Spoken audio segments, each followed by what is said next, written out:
Brethren, my family has ranched and been in the cattle business and in agriculture for at least 6 generations that we've got documented in our family history. And they have principally been in the northwest Texas area around a tiny little town called Antelope. You can look it up, you can Google it, and you'll find it. And it's a tiny little thing all out by itself. And I think I've mentioned this a time or two in other messages. It's an interesting thing because it's a small community, and like any small community that is pretty static and not much movement, it's surrounded by local family histories, and yes, pretty much everybody knows everybody else's secrets. That's kind of how it works in those areas. Creates some interesting family or interesting dynamics. For example, in Antelope, which, by the way, I think the current population is 56. I think that's the last census. In Antelope, there was a house built in the late 1890s. It's a white wood frame house, 2-story, and it was owned and lived in, at least originally, by a family called Christian. I'm assuming they were Christian by religion, but I know that the family was named Christian.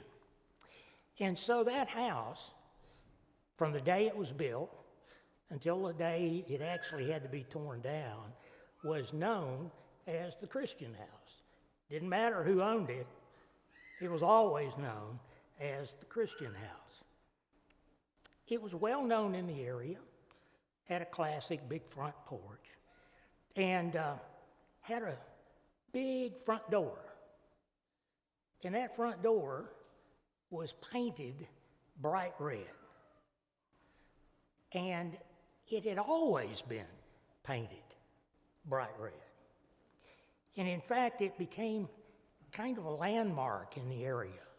It was a spot where if anybody ever stopped to ask directions, one of the first things that happened or come out as far as directions go, well, what you do is you go to the house with the red door, you continue down the road for X miles, and then you'll find where you're looking. So it was a landmark, something that everybody in the area. House changed hands several times over the years, but every owner maintained the red door. The house ultimately fell in bad repair. It was an old house and hard to maintain. And so ultimately it was torn down because it really wasn't safe anymore for the area. And so in the early 2000s, it was torn down. But there was some talk in the community. Well, what about that door? Who's going to get the door? You're not going to tear the door down and destroy it with the house. And there was a lot of interest in the community. Several wanted the door, or they wanted to at least know that the door went to someone acceptable. Somehow, and I won't go into the gritty details, somehow my cousin Tony wound up with the red door. What she was going to do, she had a place for it in their home, but when the door got on site, everybody pretty much agreed that it would just not work. It just physically, they couldn't adjust the door sill in the area it was to go. It just would not work. And so what she did basically take it and fix it to the wall in a back patio area. And for about 10 years, it became kind of an art piece. And again, there was interest in the community. People would drop by once in a while, and conversations would wind up on the back porch. Let's skip ahead now to August 2023. My wife and I, after I retired, we decided to move out to a place that we owned near Antelope, about 4 miles outside of Antelope. And what do you do when you move to a house? And the house we had was older. And so what do? Well, you start modifying and changing and updating, start building stuff, moving stuff around. Well, we're no different. We did the same thing. One of the things we did, the laundry room was just off of the kitchen, and we moved that to a new location, built a new laundry room, moved it over there, and the old laundry room became the pantry, which was right next to the kitchen. One day while the project was in motion, Beth started showing me pictures of doors with glass panels. Said, what do you think about putting a door between the pantry and the kitchen so that we can look through, because the cabinetry in the pantry matched the cabinetry and the cabinet tops in the kitchen. Good idea. They're both attractive, would complement one another. And at that point, a light came on, and I said, well, we may have an option on that without having to buy a brand new door. Beth did not think that was going to work because she knew what I had in mind. Without going into the dynamics, I will tell you that we became the custodians of the red door. You noticed I didn't say owners. Became the custodians of the red door. The red door itself is just pretty much standard size. But what makes it so attractive is it's got a huge center core of beveled oval glass, and it's thick. And I want to tell you, brother, if you had to replace that glass today, first of all, I don't even know if it'd ever be available or what the expense would be. But it's a beautiful old door. On the exterior side, which was the red side, when we got it, we thought we were going to have to do some work on it. And so we sanded it down a bit, but tell you, brother, the paint on the exterior side, on the red side, was firmly fixed. And so all we had to do was do a little sanding, put a fresh coat of red paint on it, and it was good to go. What's interesting about the glass, of course, when it was originally installed, it was held in with a piece of molding that went around. Now, I don't know what happened. In fact, nobody knows, at least in living memory, what happened. But about half of that molding, and you can see it, both ends were broken off. So half of the molding is missing. And it was replaced with a piece of willow or grapevine, as thick as they could get it, I guess. They took it and bent it around, and they used that as the part of the molding and tacked it in. And what's interesting is that no one in living memory has any idea when that occurred, but apparently that willow/grapevine piece was always part of the door. Now that's the outside of the door. When you turn the door over, the part that would have been the interior part into the living room, I suppose, it was white, and it was in bad shape. Paint was chipping off, it's coming off. We knew right away we were going to have to strip it and take care of that because it just wasn't going to work. We started the stripping project, and we found multiple layers of paint. Top coat was white. Next coat was beige. The next coat was green. The next coat was tan.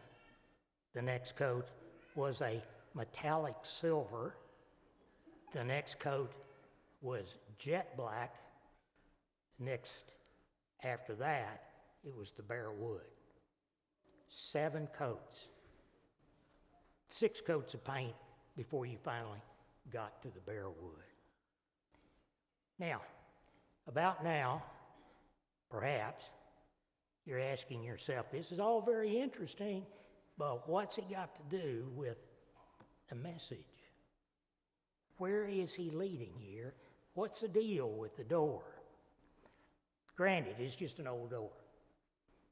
You can go to any salvage yard probably and find tens, if not hundreds of them. I know I was over on Riverside Drive several months ago, or actually a year or so ago, and went through a salvage yard, and they had a warehouse there with old doors that just were from here to the back wall, 2 or 3 lines of them. So they had hundreds of them that had come out of old houses all over the Metroplex. Brethren, the point that I want to make and to get to, by using the red door as an analogy, life, our lives and people's lives, by analogy, are somewhat like that red door. People's lives are peppered with layers of experience, some good, some bad. Some of those layers of proverbial paint we sometimes hide behind, try to cover up deep, abiding, and even painfully acquired scars. And in thinking about the scars of our lives and scars of people's lives, we try to hide them. Doesn't always work. In fact, we create inventories of life stories and trot them out in a way that serves our purpose in an attempt to pump up our own credibility and sometimes win a competition of one-upmanship. Hiding scars and avoiding personal relations sometimes is another goal. Brethren, the truth is that few of us hide our scars well, but the scars quietly define people because the scars are ever present and influence and dominate conversations, thoughts, and relationships with other people. Now here I'm going to switch gears. I'm going to, in fact, encourage us to think about those scars in our dealings with other people. And especially, brethren, our own family in the family of God. We need to be careful with our assumptions when we see the faults and the scars of other people, and we see them. People see them in me, I see them in others. It's just a fact. But we need to be careful when we make assumptions about what it is we're seeing, because it is doubtful that we know the full story of a person's life.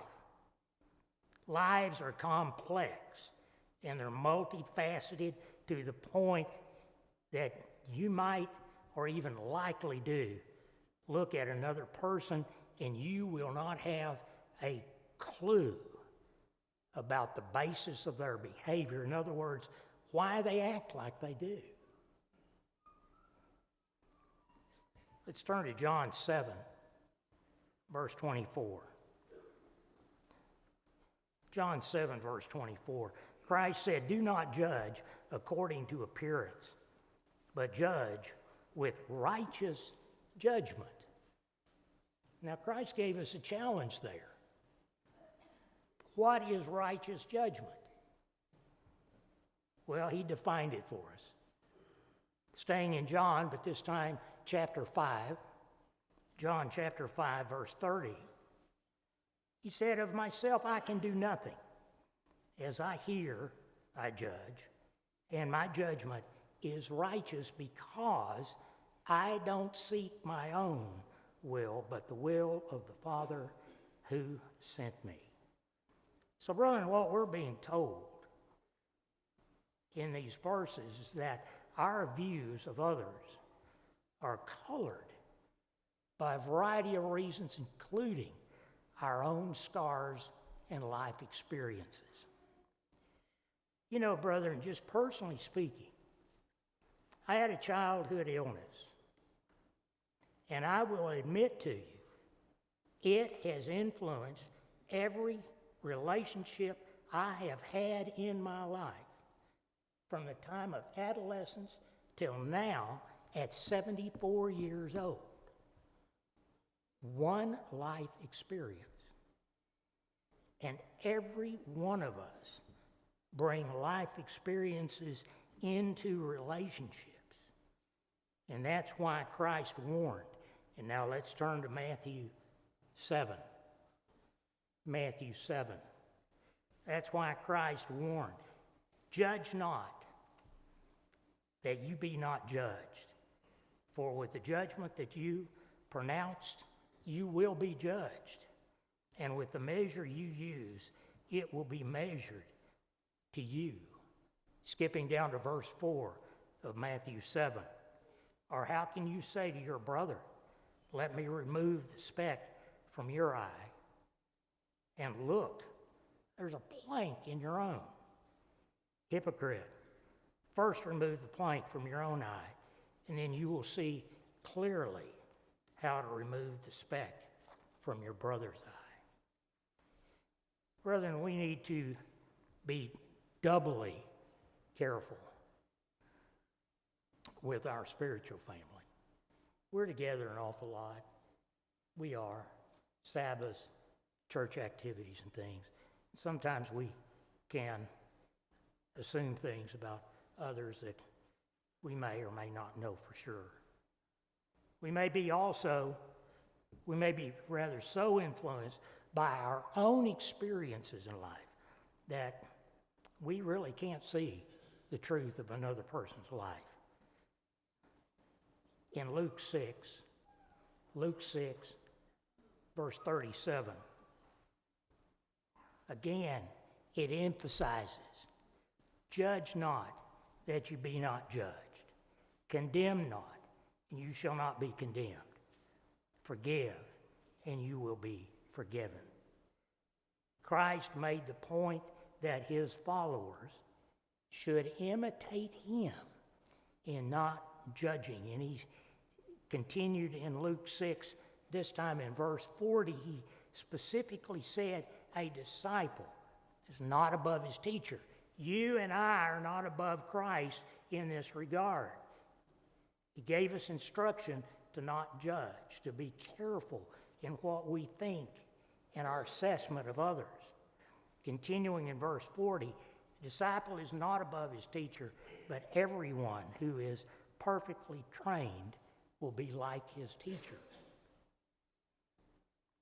Paul also addressed the issue of judging others. You'll remember there was a really volatile situation in Romans 14. You can be turning there, but in Romans 14, Paul discussed a situation where there were disagreements about consuming foods offered to idols, observance of ceremonial days regarding meats, and so on. Now, the purpose of this message is not to go into that area, so that's all I'll say about that. But I will say that Paul was addressing and touched on something very important, and that is the care and nurturing of the brethren. Romans 14, verse 1. Receive you one who is weak in the faith, but do not dispute over doubtful things. For if one believes he may eat all things, but he who is weak eats only vegetables, let him who eats not despise him who does not eat, and let him who does not eat not judge him who eats, for God has received him. Verse 4, very important for you and I to keep in mind. Verse 4, who are you to judge another's servants? Brethren, you and I are servants of God and Jesus Christ. As it says, to continue that verse, to his own master he stands or falls. Indeed, he will be made to stand, for God is able to make him stand.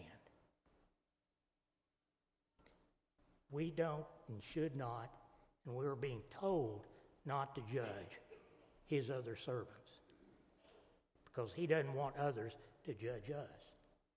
God and Christ are well able to take care of situations in people's lives if they have to. James even elevates this matter to another very important level. Judging a brother in James's eyes and what he had to say becomes a violation of God's law. In James 4, verse 11, do not speak evil of one another, brethren. He who speaks evil of a brother and judges his brother speaks evil of the law and judges the law. But if you judge the law, you're not a doer of the law, but a judge. There is one lawgiver who is able to save and to destroy. Who are you then to judge another? You might ask too, practical question, how do points of judgment begin? Where do we get to a place to where we feel comfortable making assumptions about others? 2 points I'd like for you to consider. Perhaps there are more that could be looked at and examined, but 2 points. First, scars can be created by points of stubbornness that lead men to be estranged and set up distance between the person and God. You know, God's view of ancient Israel is a stern and powerful warning and example for you and I. Let's turn to Jeremiah 22. Jeremiah 22, verse 21. God, speaking through Jeremiah, said, I spoke to you in your prosperity, referring to ancient Israel. But you said, I will not hear. And this has been your manner from your youth, that you did not obey my voice. In Psalms 55, verse 19, David said, God will hear and afflict them being, of course, ancient Israel, even he who abides from of old, Selah, because they do not change. Therefore, they do not fear God. A second reason that we might consider is that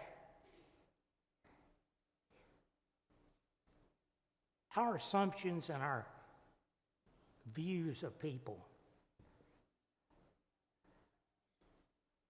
get skewed because we fail to take advantage of the trials that we have in our own lives and fail to learn from those trials. In Romans Romans 5, verse 3. Romans 5, verse 3. Paul said, and not only that, but you also glory in tribulations, knowing that tribulation produces perseverance, and perseverance character, and character hope. Of course, breaking into a theme that Paul was laying out in Romans. In other words, Paul was saying to the Romans, you learn from tribulations, you grow from tribulations. It produces perseverance. You keep walking into the storm, by one way you could even say. In James 1, verse 2, James said, consider it pure joy, my brothers and sisters, whenever you face trials of many kinds, because you know that the testing of your faith produces perseverance. So let perseverance finish its work so that you may be mature, complete, and lacking nothing. So in our own lives, when we have trials, if we just back our ears and suffer through them without learning the lessons that are embedded in those trials and incorporating those lessons spiritually, then when we look at others, our view very likely is going to be skewed by what our own lives have seen and faced. So what does God want to see in his family?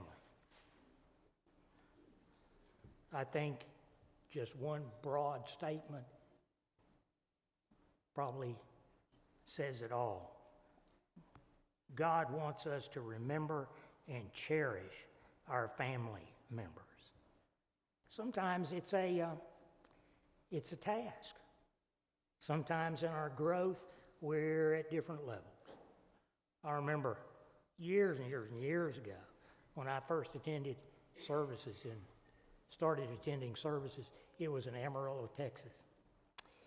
I came out of a rural culture in the panhandle of Texas. And there are three elements to it that absolutely sums up that culture. One, you take care of yourself. Two, you take care of your family. And three, you mind your own business. I remember started going to church in Amarillo. And there was an elderly lady there who, I didn't know her, but I knew of her family. And they came from a ranching background near New Mexico border. And this lady started asking me personal questions that you just do not get asked, nor do you ask other people those kind of things. Well, I kind of waffled around and typically didn't answer them very well, or at all. And at first I was kind of offended. You know, brethren, years later, I began to think back at those times. And I misjudged her. Misjudged her totally. Because I began to understand that this little lady with a background in the church wanted information about this new guy.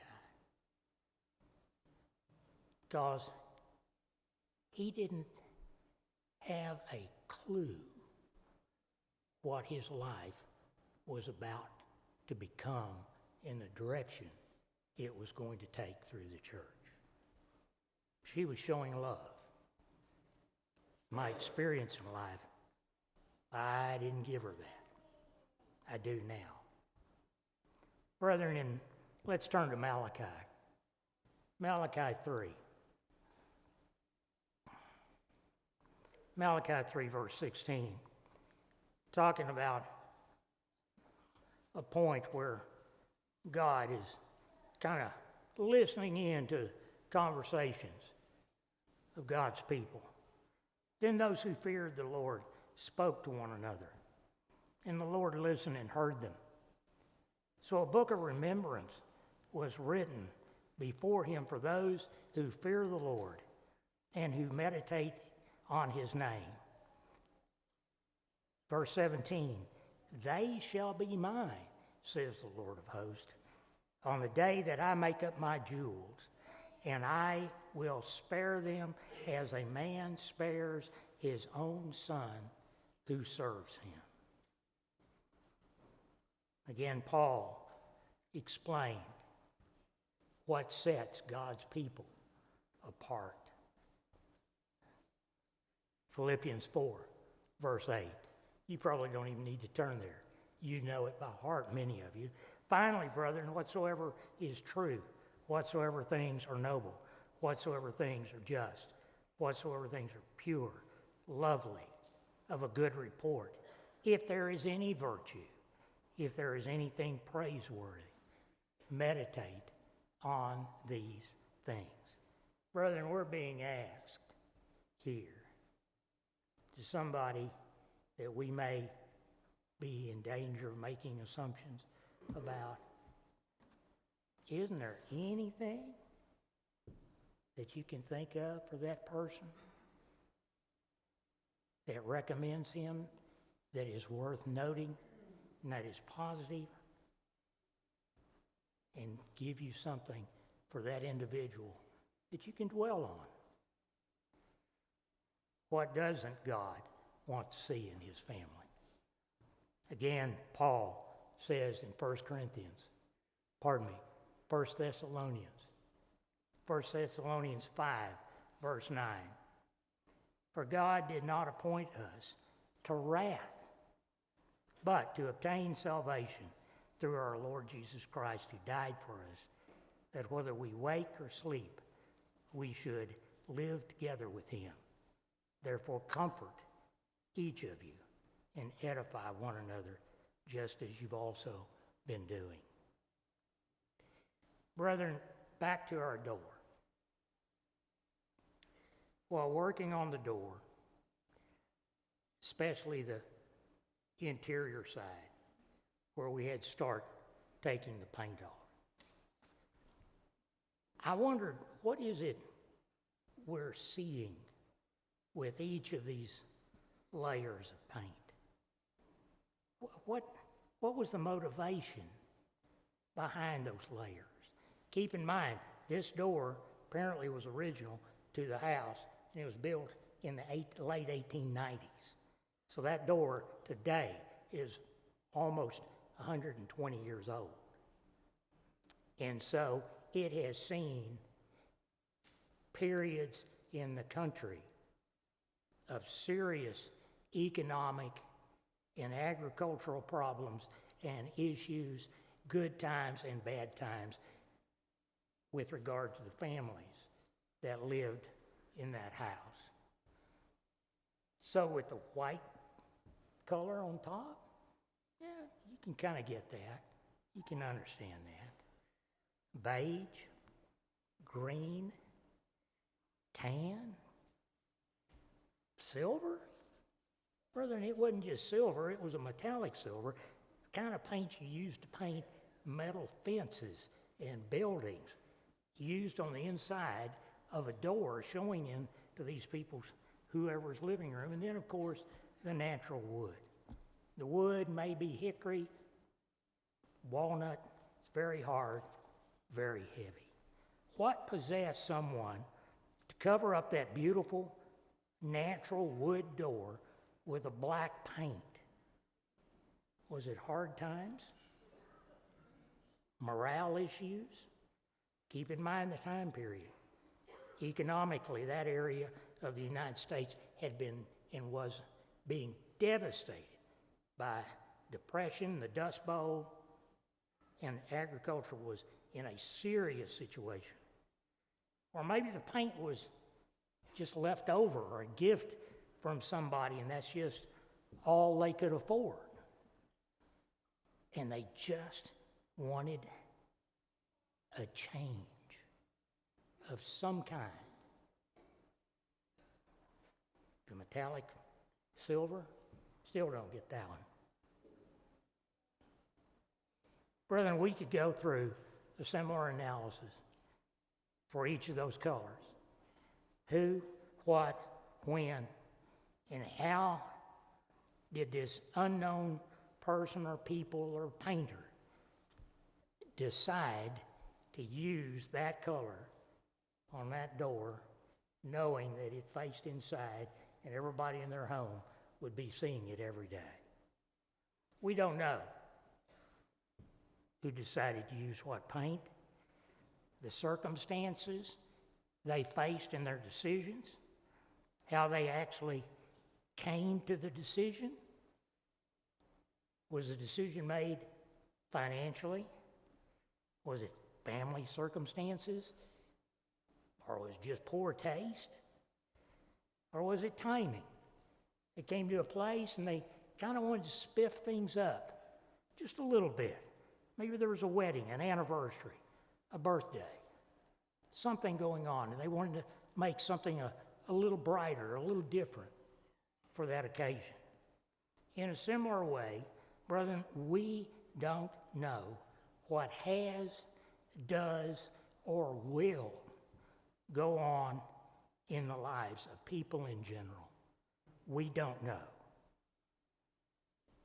But we are told to not be a stumbling block for one another. Paul said in Romans 14:13, therefore, let us not judge one another anymore, but rather to not put a stumbling block or place a cause to fall in our brother's way. Brethren, the stumbling block has two sides. It can be placed by me for somebody to stumble over. And the flip side is it's dangerous to the person placing the stumbling block by drawing conclusions about others.